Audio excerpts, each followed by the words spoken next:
Welcome to Driven, the Unscripted Success podcast, with your hosts, Mike Manino and Nareman Hamdan, bringing you insights and stories on achieving personal, professional, and financial success.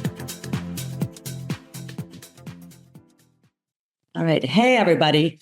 I'm Nareman Hamdan. Welcome to Driven, Unscripted Success podcast. Today on this podcast, we're interviewing professional and financially successful people that will share their experiences and tips with you of how they got to where they are today.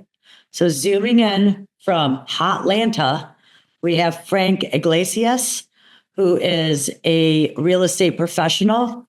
He's been in the business for 20 plus years. And his main expertise is in business strategy and leadership. Hey, Frank, how are you? I'm doing good. How are you doing? I'm doing well. Thanks for coming on. Thanks for having me. I appreciate the opportunity. Likewise. So let me ask you, Frank, can you give us an idea of what you do and what your company does? So we have been spending a lot of time in recent years. Well, first of all, we're real estate investors, but the last almost decade now, we've been heavily focused on the construction side. Both fix and flip, but in particular, a lot with new construction. So we've gotten our hands very dirty, just learning all the ins and outs of that. And, this whole idea of remodeling versus new construction, it's really two different worlds. And so learning to be a builder as well as remodeling homes and we've been remodeling homes for ever since we started, but we really got involved with some larger projects. And so that's been the main focus of what we've been doing. We've done other things like rentals and wholesaling and so forth. And I also do coaching, but this construction thing has by far been the vast majority of what we've been up to. Oh, great. And what areas do you primarily do that in Atlanta? Primarily Atlanta, yes. We've done all our new construction is local in the Atlanta metro area. Remodels we've done in other places as well, but Atlanta is our primary market. Oh, wonderful. So, there's a lot of competition with flipping and renovations, flipping homes, and the whole real estate market space. What sets you guys apart, and what comes easy to you that others find challenging in this business? I don't know if it sets us apart, but we tend to be pretty cautious buyers these days. I tell people we've seen the high points of real estate, the stuff that they sell you on in the seminar, right? Right. Yeah, but we've also seen the valley. We've seen what happens when things go terribly wrong and everything in between. And so I think one of the things we bring to the table now is we're just very patient. We don't get in too much of a rush to do anything. We know that when we're working with a seller, we're going to try to work toward a win-win solution that works for them as well as for us. But at the same time, we've learned not to force feed things. A lot of investors, it's well known that most investors typically pay too much for property. Like that's not anything new. But we've just learned to be patient. There's no shortage of houses. There never will be a shortage of houses. And so just be patient and get to the right deal and offer real value to people, real solutions, real value, real help. And if it's not something that's going to work out, don't try to put a square peg in a round hole. There you go. And that tends to be the case with a lot of investors, or I should be like, say newer investors that tend to be a little more eager beavers, if you will. And they just want that. They just want a deal, and they make the mistake of just taking anything in their path.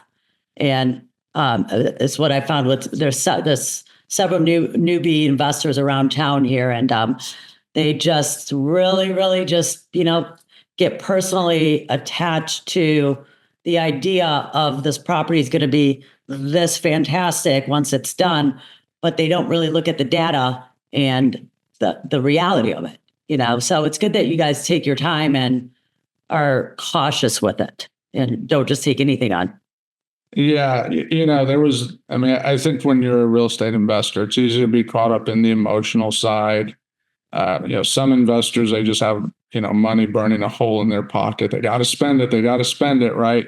Right. You go to the seminars, and there's nothing wrong with the seminars, but they're like, your money's earning more interest here than sitting in the bank. And I don't know, we've learned that it's not a bad idea to have a lot of money sitting in the bank. There's a balance in there between liquidity and money put out to invest. But really, it does come back to taking the emotion out of it. When you have a couple of deals go really bad, and I've met people that have had deals worse than we've dealt with. So you don't hear about these stories, but when you talk to people online, and you start learning, oh, that happened to you too. We can relate, and you start really realizing that it can't be about the emotion, and you can't force things to happen. And it's too easy to convince yourself something's a deal when it's not. I was telling someone just yesterday, I said, the problem with most investors, because they're wanting to do a deal with us, I said, and they're like, well, the comps are this and all the great things. I said, the problem is most investors underwrite off the best case scenario. When you look at the comps and the comps say yada, yada, that's your best case scenario. Right. Or at worst, you're most likely. And what we've learned is we're never going to underwrite a deal off. We're going to underwrite off the worst case. Yeah, which is that's better where when you're done, right? Yeah, for sure. For sure. It's better to go under than over, Yes. So that makes and the longer that project is going to go, meaning like a 1,500 square foot cosmetic remodel is going to go much quicker than a $3,000 new construction project. Yeah, for sure. So we're going to underwrite off the worst case, even more so on bigger, longer projects, because there's just more time for things to go wrong. Absolutely. As we saw with the interest rates going up, which has caused a lot of grief. Oh, yeah, that caused major grief. The market slowed down quite a bit here in Southwest Florida. So we're hoping it takes a turn for the better coming up soon now.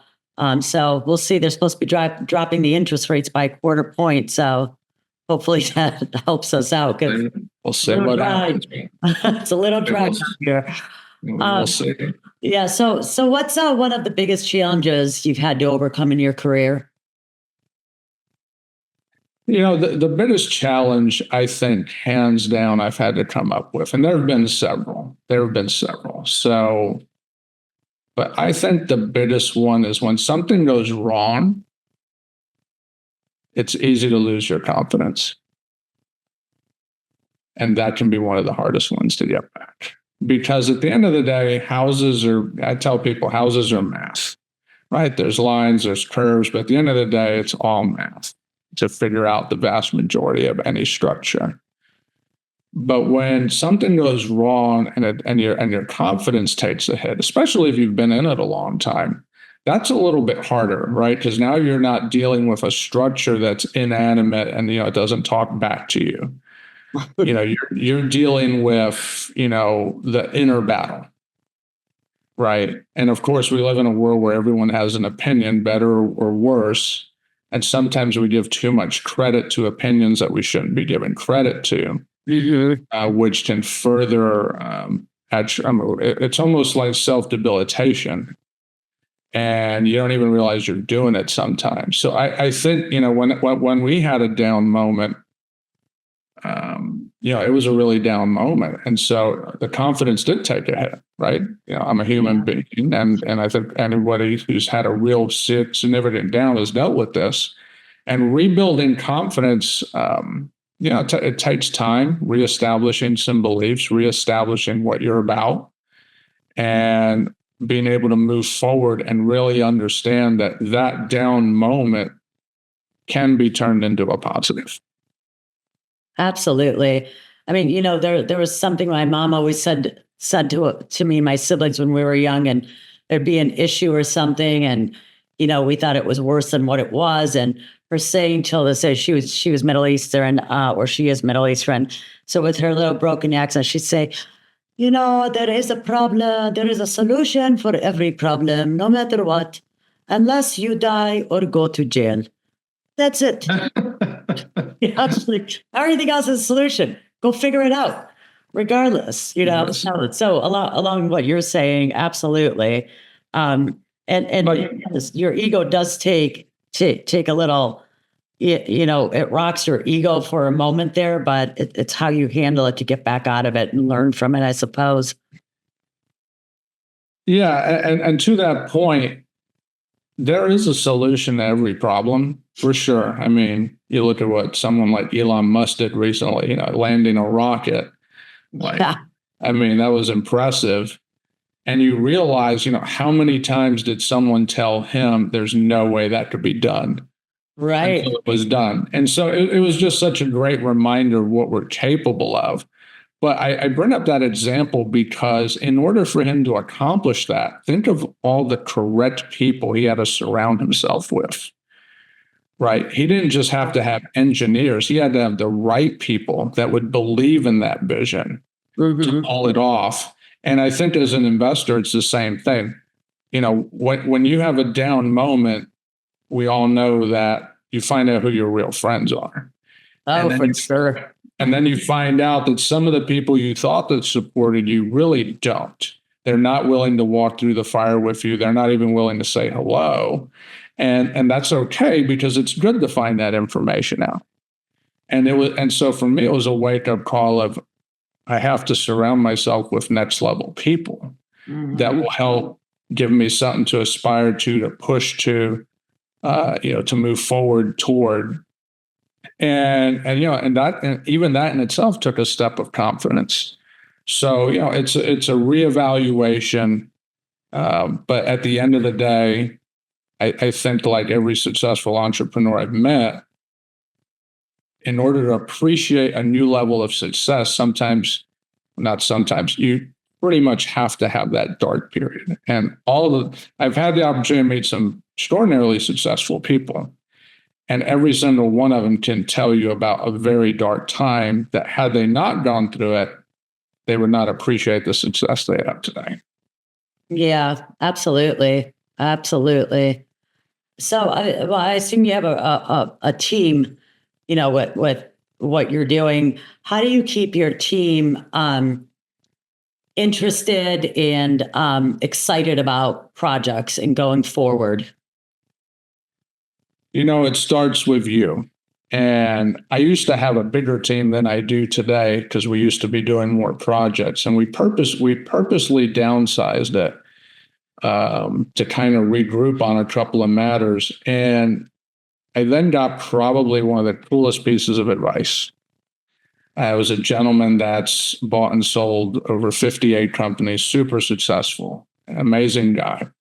And he said, it's amazing. Some of the best advice is some of the simplest. And he said, as the CEO, you're not allowed to have a bad day. Now, it doesn't mean you can't have a bad day, but as far as the outward side of you is concerned, you're not allowed to have a bad day. And the reason was very simple, is because if you're the leader, people are looking at you as the person that's going to, push things through, make it happen, lead. And so he said, you may be having the worst day on the inside, but as far as the outside is concerned, you're just not allowed to have a bad day because people are looking at how you handle it. And so I thought back to myself when you asked about team. I said, man, how many times did I not handle being the leader well? Where just me, it's maybe instead of being a little too human, being the face that other people needed me to be.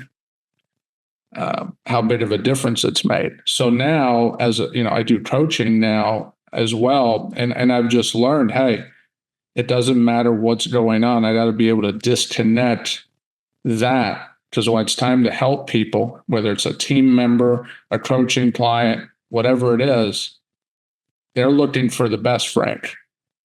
Right. Yeah, for sure. They're looking for that leadership. They're looking for that guidance. And so to me, I was like, wow. So I was like, I wish I'd gotten that advice a few years earlier. That's okay. That's all right. You got it now, and now you know how to implement it. So that it's never too late for that. So that's great. Because I mean, you are right about that. It does come down to the leader. I mean, if you're having a bad day and expressing that, then it's going to change the energy in that room. And other people, are going to start feeling down or ornery or agitated. So yeah, the guy that gave you that suggestion was dead on with, keep it inside, don't let it out. Yeah. Well, and leaders at the end of the day, in order to lead, you're serving, right? Like your leaders serve. And as I thought about it, and I've heard this said as well, but it's real simple when you think it's hard to serve and be in a bad place. Because when we're serving others, we're uplifting other people in some form or capacity. And that naturally feels good. Right. And it's an empowering thing. And it's a great way to also remind yourself of, the value you add to people. And sometimes you go to help people that need help and they end up blessing you more than you weren't planning on that. But that's just how it works. You're like, I'm not sure who got blessed more here. But so when we get back to that place of serving, that's real leadership and it's really empowering. So by taking that action, that's a great way to get ourselves out of a funk we're in. And so that's another skill that we've had to learn. Good. So, if somebody was listening to us and wants to get better at what you're doing with renovations and, restorations and flipping and just in real estate investment, what would you suggest they do? Like, what tips could you give them from your experience over the years doing this?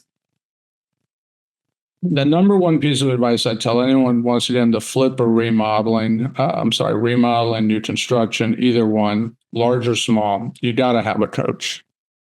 Okay, when you're running a business, you need a coach. You think of all the professional sports teams out there, they all have coaches. Michael Jordan is arguably the best basketball. He had a coach. Tom Brady, arguably the best football quarterback ever.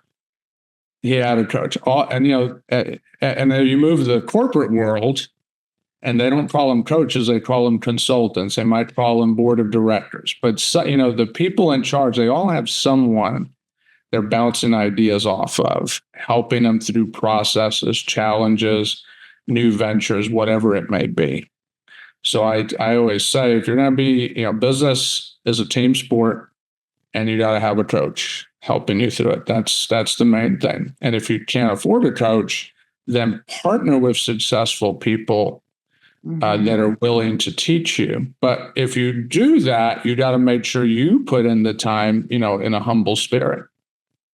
Because I've seen people that will come in, they're like, well, I'm going to have a coach, but I'll partner with you. And then their availability, well, I got a job, I got this, and it's like they're not putting in the time. Well, that's not really how that's going to work out. Right. You got to put the time in, and it's work, and it's hard work. Okay, it is a time commitment. It is a work commitment. So, coach or partner, you got to do one of the two. Ideally, get a coach, but it's not always possible for some. True. So it sounds like things are going pretty well for you in your business. So as you're looking towards the future, I'm wondering if and how you create passive income in addition to what you're doing, or if you have invested in anything in the past. So in the real estate world, passive income, which is it's kind of one of those terms you're like, it's not really passive. It's rent, it's rental property, but is rental property truly passive? Not really. It's not. And then if it's short-term rental, it most certainly is not. So we're always like, this whole passive thing in real estate, that's a myth. Unless maybe you're investing in a syndication where, you're investing in an operator, they're doing all the work. You're truly passive, but wait, you got to vet the syndicator and figure all that out. There's nothing passive about that. There's a lot of work goes into that. So I don't know that the idea of true passive income is real, but rental properties work for providing, I like to call it just less active income. Got it. Got it.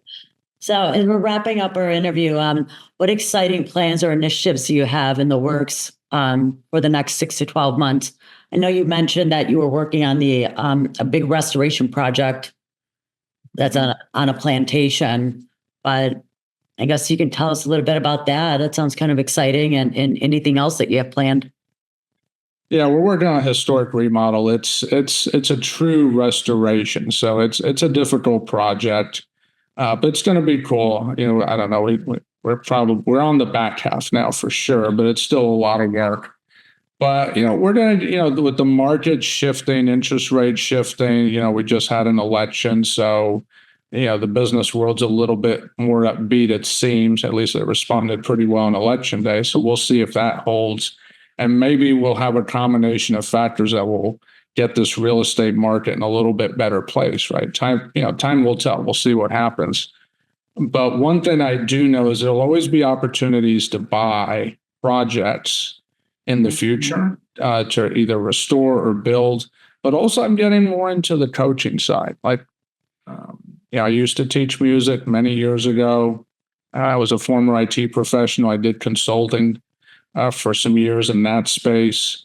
And I also ran real estate meetings for a few years. So I'm very comfortable teaching and educating. And I find, now after all the experience we have, that's a lot of fun, to just really help people not, basically avoid some of the things we went through. And, right. And I'm now very comfortable and confident to take maybe some typical things you might hear in YouTube University and say, you know what, that's really not quite how that works out. Yeah. I mean, it's a great soundbite to get you to buy a product, and it might make it seem real easy, but let's put some reality. Here's what really happens. And not to say that, there's plenty of great information on YouTube, but there's certainly no shortage of things I've heard. And I'm like, not really, not so much. Yeah, it works as long as nothing goes wrong. Right. But, like I said earlier, experience has taught us the worst case is something we just have to consider. We have to be optimistic, but we have to be prepared for the worst. One of my coaches put it this way, so I take no credit for these 3 words, but they're a great 3 words. Mm-hmm. Yeah, you're going to be optimistic. You got a best case, you got a most likely, but you got to protect the downside. And those 3 words really resonate with me now. When you see some down moments, okay, protect the downside. Yes, this is very important. Yeah, for sure. Well, thank you so much for coming on. So if anyone wants to get a hold of you with your coaching or your investment, real estate investment or anything, how do they get a hold of you? So the best way to get a hold of us is actually pretty old school. Call or text our office, 678-408-2228. I'm also on all the social media channels, so I'm not hard to find. I have a website, frankiglesias.com. But the fastest way by far is just call or text the office, and I'd be happy to talk to anyone. And I do a free 15-minute consult as well. So if you want, just call and talk about a challenge for 15 minutes. We're happy to do it. Oh, that's fantastic. That's really fantastic. All right, guys, thanks again for tuning in, and we'll see you next time. Thanks for listening to Driven, the Unscripted Success Podcast. Want to share your story? Apply to be a guest at drivensuccesspodcast.com/guest.